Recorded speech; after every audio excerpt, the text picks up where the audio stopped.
하나님 말씀 봅니다. 고린도전서 1장 9절입니다. 고린도전서 1장 9절.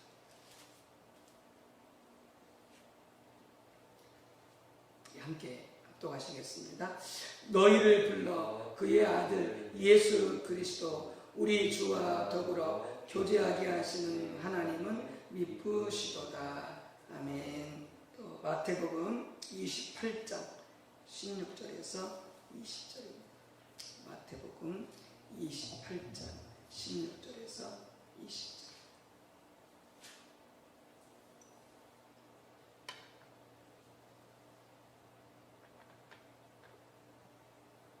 교독합니다. 11제자가 갈릴리에 가서 예수께서 지시하신 산에 이르러 예수를 배웠고 경배하나 아직도 의심하는 사람들이 있더라. 예수께서 나와 말씀하여 이르시되 하늘과 땅의 모든 권세를 내게 주셨으니 그러므로 너희는 가서 모든 민족을 제자로 삼아 아버지와 아들과 성령의 이름으로 세례를 베풀고 내가 너에게 분부한 모든 것을 가르쳐 지키게 하라. 볼지어다 내가 세상 끝날까지 너희와 항상 함께 있으리라 하시니라. 아멘. 로마서 12장 3절에서 8절입니다. 로마서 12장 3절에서 8절. 교독합니다. 내게 주신 은혜로 말미암아 너희 각 사람에게 말하노니 마땅히 생각할 그 이상의 생각을 품지 말고 오직 하나님께서 각 사람에게 나눠주신 믿음의 분량대로 지혜롭게 생각하라. 우리가 한 몸에 많은 지체를 가졌으나 모든 지체가 같은 기능을 가진 것이 아니니 이와 같이 우리 많은 사람이 그리스도 안에서 한 몸이 되어 서로 지체가 되었느니라. 우리에게 주신 은혜대로 받은 은사가 각각 다르니 혹 예언이면 믿음의 분수대로 혹 섬기는 일이면 섬기는 일로 혹 가르치는 자면 가르치는 일로 혹 위로하는 자면 위로하는 일로 구제하는 자는 성실함으로 다스리는 자는 부지런함으로 긍휼을 베푸는 자는 즐거움으로 할 것이니라. 아멘. 우리 좋으신 성령님 오셔서 마음껏 역사해 주시도록 우리 주님 몸된 교회와 더불어서 각 가정을 통해 삶을 찾고 있는 우리 모든 성도님들 그 가정에 성령으로 충만히 임하여 주시고 운행해 주시고 역사해 주시도록 우리 성령님 환영하겠습니다. 성령님 환영합니다. 성령님 환영합니다. 성령님 감사합니다. 성령님 감사합니다. 성령으로 충만케 하옵소서. 성령으로 충만케 하옵소서. 아멘. 네. 하나님의 부르심에 합당하게 행하라 라는 제목이 되겠습니다. 하나님의 부르심에 합당하게 행하라. 에베소 4장 1절에 보게 되어지는 사도 바울이 이렇게 권면합니다. 그러므로 주 안에서 갇힌 내가 너희를 권하노니 너희가 부르심을 받은 일에 합당하게 행하여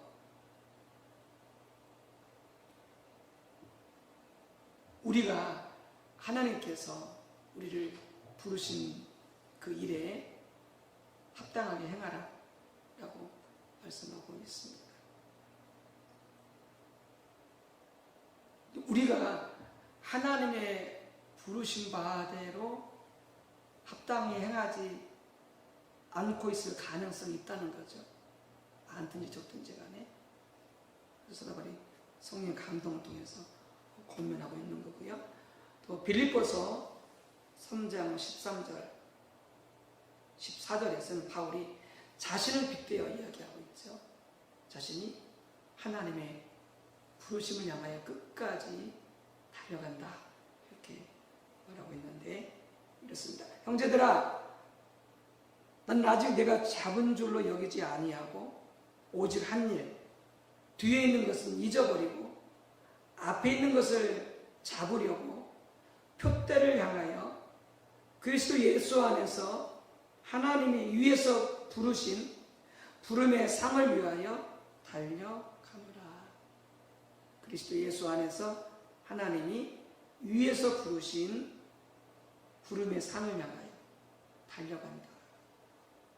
그러니까 지금 이때쯤이 사도 바울이 그의 사역의 말기에 해당이 되어지거든요. 노년이죠. 그런데도 계속 그의 사전에 은퇴란 없습니다. 계속해서 하나님이 부르신 그 부르심을 향하여 그 표대를 향하여 달려간다. 이렇게 말씀하고 있고, 한 일은 그 얼마나 위대한 많은 일들을 하나님의 은혜로 감당했습니까? 그런데 한 일은 다 잊어버리고 계속해서 하나님 부르시는 그 부르심의 상을 위하여, 그 부르심을 향하여 달려간다. 이렇게 말씀하고 있습니다. 얼마나 귀한 신앙의 고백이고 귀한 삶인지 모르겠어요. 우리가 이와 같이 죽을 때까지 우리를 부르신 하나님의 부르심을 향하여 달려갈 수 있는 그런 복된 또는 귀한 인생을 우리 모두가 살게 되시기를 주님의 이름으로 축복합니다. 조지 밀러라고 하는 분이 있죠. 우리 기도에 5만 번 응답을 받았다고 하는 그 삶을 사신 분인데요. 그러니까 5만 번 기도 응답을 받으려면요, 또 세계를 통해서 날마다 응답을 받는 삶을 그렇게 살아야 됩니다. 어쩌면 그 이상일 수도 있어요. 그래서 살면서 5만 번의 기도에 응답을 받으려요. 그러니까 얼마나 저의 삶 속에 기도를 통하여 하나님이 살아계심을, 그 응답을 경험하면서 살았는지 우리가 알 수 있겠죠. 얼마나 그 기도의 사람인지 믿음의 사람인지 우리가 알 수가 있겠죠. 근데 이 조지 밀러 목사님의 그 설교집이 최근에 나왔다고 저는 구입을 했는데, 조금도 가능하시면 구입해서 읽어보시기 바랍니다. 킹덤 북스에서 나왔는데 조지 밀러 목사님 설교집이 나와 있어요. 거기 보면 그분의 그 설교가 나와 있는데, 특별히 일부는 93세에 설교하는 것입니다. 설교는 문구가 들어있다고 그래요. 놀라운 것은 93세 때 설교한 게 그 이전에 설교한 것보다 더 감동적이라는 거죠. 더 놀랍다는 거죠. 그리고 그분은 94세에 돌아가셨다. 이야기를 하더라고요. 근데 이 목사님이 우리가 알고 있듯이 고아원 사역을 하였거든요.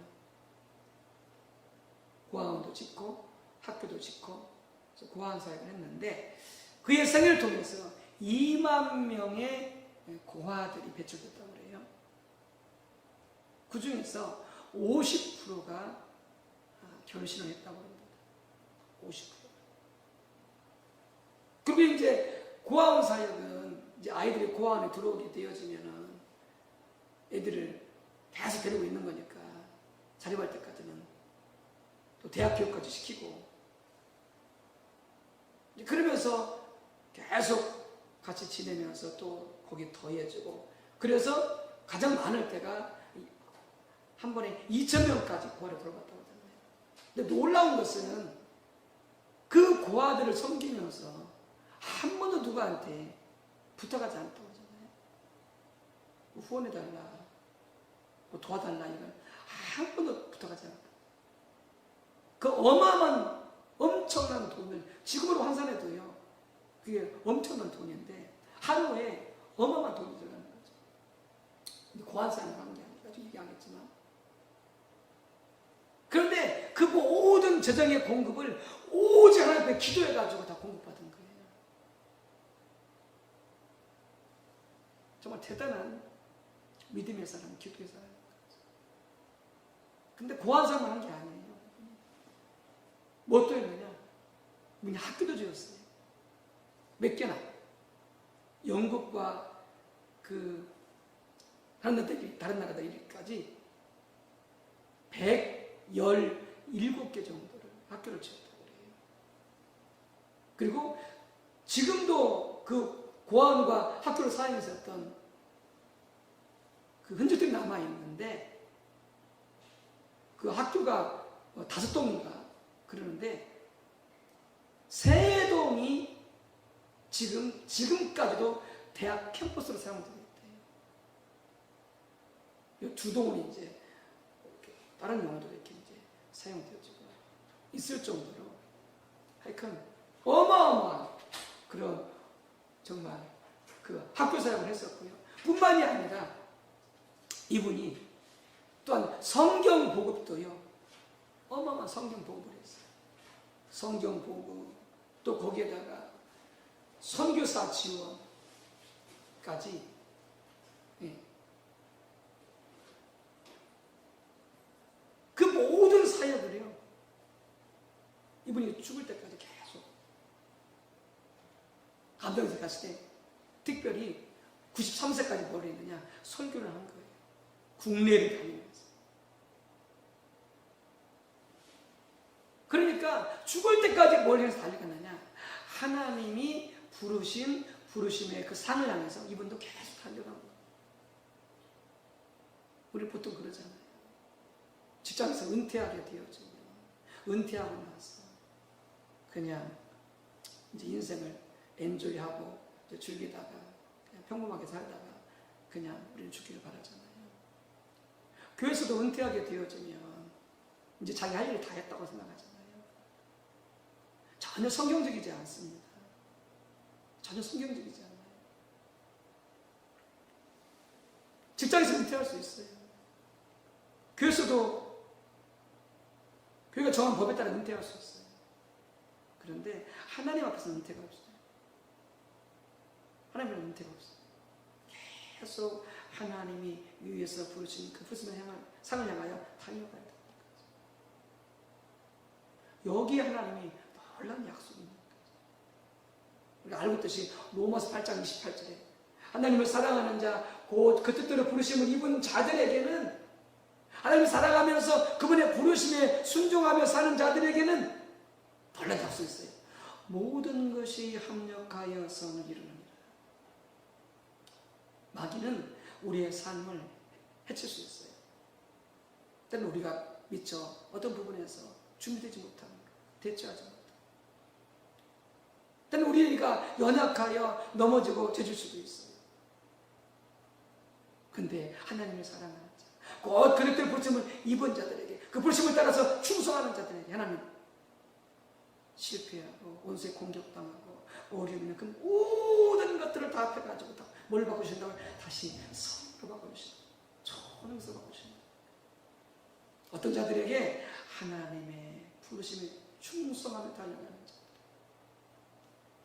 아까 하나님의 부르심 중에 하나였던 복음 전파의 사명으로 부르셨던 마태복음 28장에 그러잖아요. 너희가 땅끝까지 모든 민족을 제자가 삼아서 그들에게 성령으로 세례를 베풀고 예수님께서 가르쳐 분부한 모든 것들을 지키게 할 때에 주님 말씀하셔요. 내가 세상 끝날까지 내가 너희와 함께 하겠다. 하나님의 은혜, 하나님의 생명, 하나님의 복이, 하나님의 힘이 끝까지 함께 해요. 얼마나 놀라운 약속입니다. 여러분, 이게 우리가 살아들이라는 거죠. 이게 어떤 세상의 배경이 아니고 권력이 아니고 어떤 모아놓은 돈이 아니고, 그건 있다가도 없어지고요, 없다가도 있고요, 그건 붙잡을 게 못 돼요. 의지할 게 못 되죠. 사람도 그렇고 돈도 그렇고 권력도 그렇고 어떤 것도. 그건 영원한 것들이 아니에요. 그것들은 한시적인 것들이에요. 언제 왔다가 언제 갔다 떠나지. 그런데 이 하나님의 약속, 내가 세상 끝날까지 너희와 함께 하겠다. 모든 것을 합력하여 선을 이루어주시겠다라고 하는 이 하나님의 약속은 영원합니다.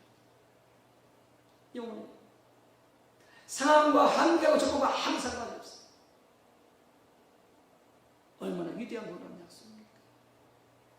그런데 이런 확실한 약속 가운데 거하면서 살아가야 된다는 거죠.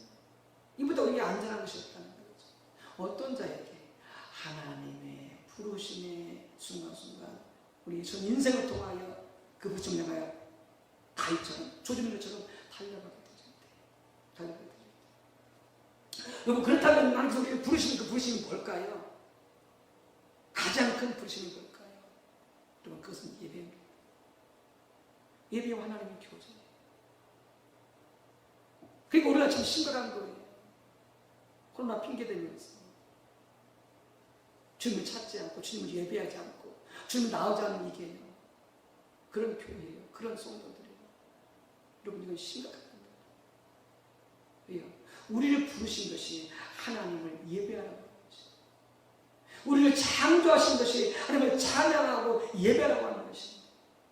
우리를 구원하신 목적 예배성처럼 하나님께 찬양으로 예배하고 영광 올려드리라고 우리를 구원해 주신 것인데, 구속해 주신 것인데, 하나님을 찾지도 않고 하나님을 예배하지도 않고 하나님을 경배하지도 않는다라고 한다면 이 가장 큰 부르심입니다. 그래서 아까 고린도전서 아까 읽었던 그 말씀을 통해서 1장부터 있는 것처럼 우리를 부르심은 예수 그리스도와 교제하게 하려 하십니다라고 그랬잖아요. 주님과의 친밀한 교제를 갖도록. 뭘 통해서요? 예배를 통해서. 그래서 우리는 찬양을 통해서, 경배를 통해서, 예배를 통해서 하나님을 찾으며 하나님의 얼굴을 구하며 그분과 교제하며 살아가는 것이, 그게 우리 모든 믿는 자들의 가장 첫 번째 부르심이다. 가장 첫 번째 부르심. 그러니까 공예배를 통해서, 개인 예배를 통해서 여러분들 부지런히 하나님을 찾고 찬양하고 경배하고 영광을 올려드리고 그분과 교제를 가지시기 바랍니다. 이게 우리의 첫 번째 부르심입니다. 첫 번째 부르심. 이 부르심에 우리가 합당하게 행하라 사도 바울이 이렇게 권면하고 있는 거죠. 두 번째는 뭡니까?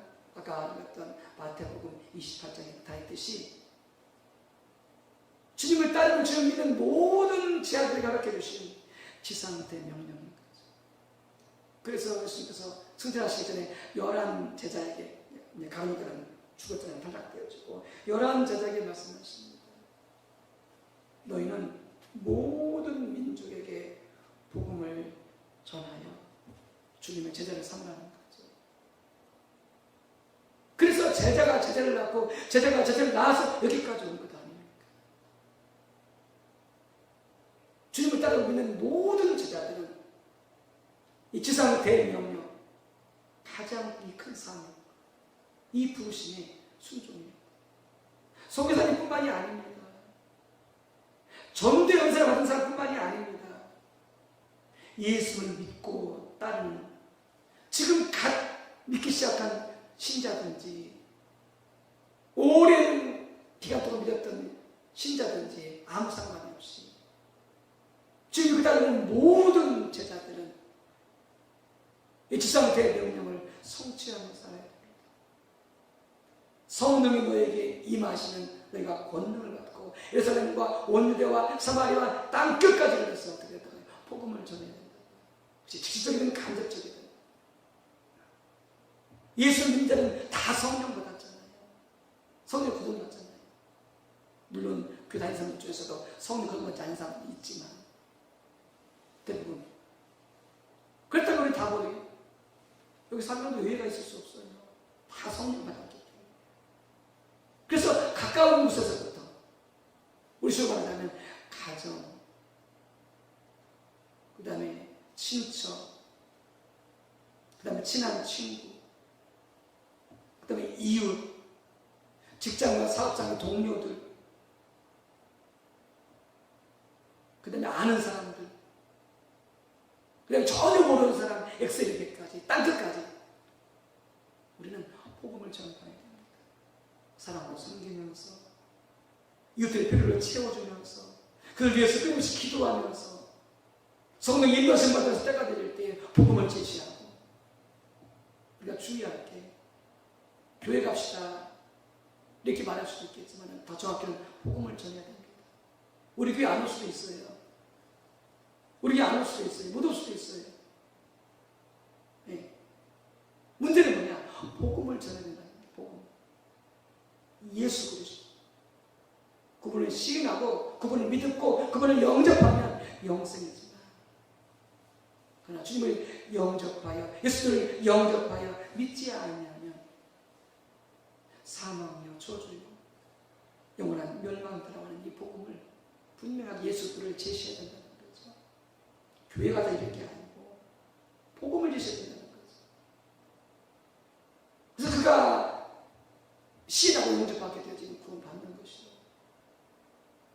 시인하고 영접하지 않으면 끝까지 영접해서 기도해야 되겠죠.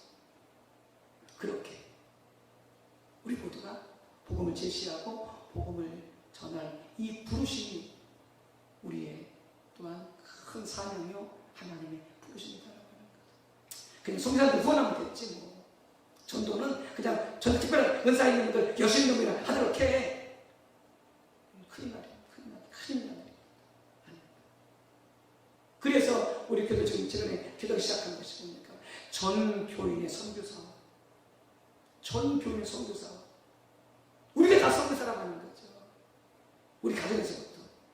가정이 섬겨지고, 직장이 섬겨지고, 사업장이 섬겨지고, 캠퍼스가 섬겨지고, 이 사회가 섬겨지고, 나라가 섬겨지고, 열방이 섬겨지고, 다 섬겨지라는 거죠.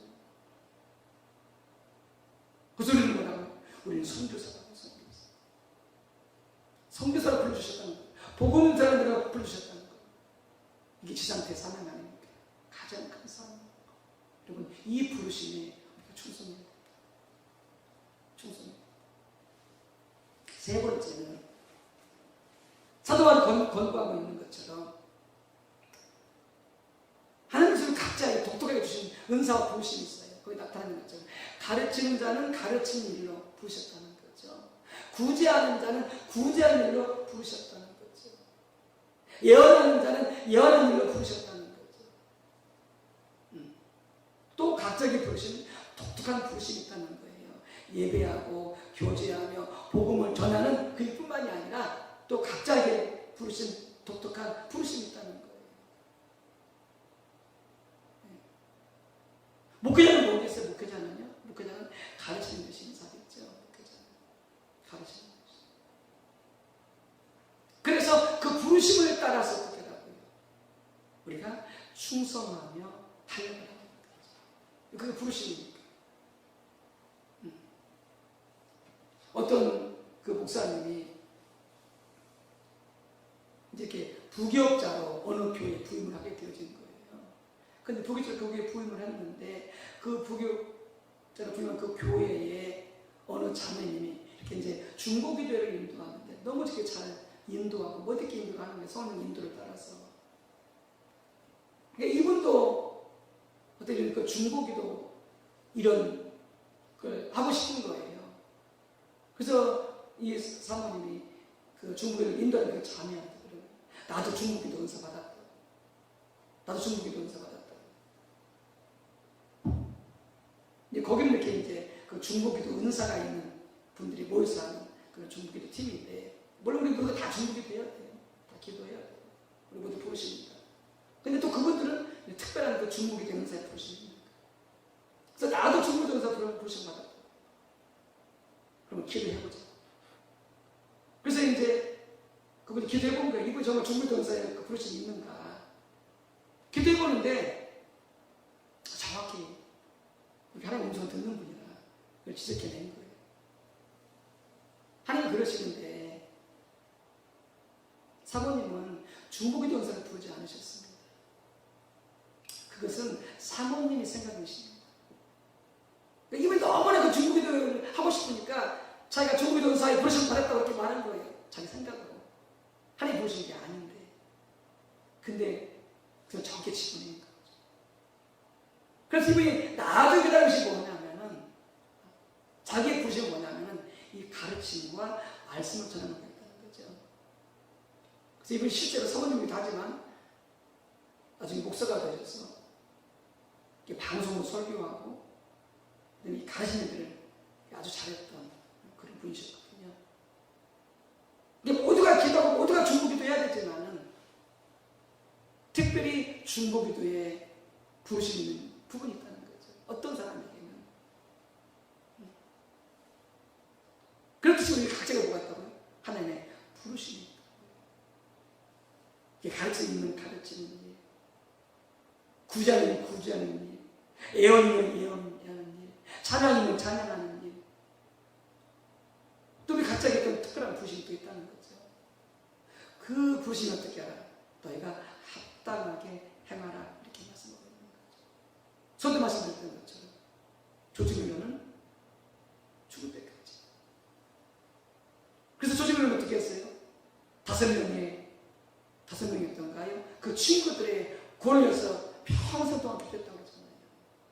그래서 순차적으로 이렇게 친구들이 돌아오고 회개했었고, 그리고 마지막 한 사람 남았었는데 그 사람의 조직훈련의 장례식이 끝나고 나서 그 한 명의 친구가 회개하고 죽게 들어와서 구원받았더니 죽을 때까지 그 친구를 보내서 기도했다고. 너무나 귀한 아름다운 삶 아닙니까? 우리가 하나님 그 부르심을 따라서 여러분 합당히 행하여서 죽을 때까지, 이 말씀을 듣는 우리 모든 분들은 직장에서 은퇴하겠지만, 교회에서 때까지 좀 은퇴하겠지만, 하나님 앞에서 은퇴는 없다, 이런 마음을 가지고 달려가지. 조심해야죠. 사도바오죠. 그래서 끝까지, 죽을 때까지 주님을 찬양하고 예배하고 주님과 교제하고, 죽을 때까지 기도하고 복음 전하고 복음을 제시하고, 그리고 우리의 그 부르심을 따라서 부르심을 감당하여 달려감으로 주님 말씀하신 것처럼 내가 모든 것들을 합력하여서 이루어주마, 내가 영원히 너를 떠나지 않냐고 너희와 함께하라고 하는 이 약속 속에서 여러분 달려가시는 귀한 삶을 사시기를 주님으로 축복합니다.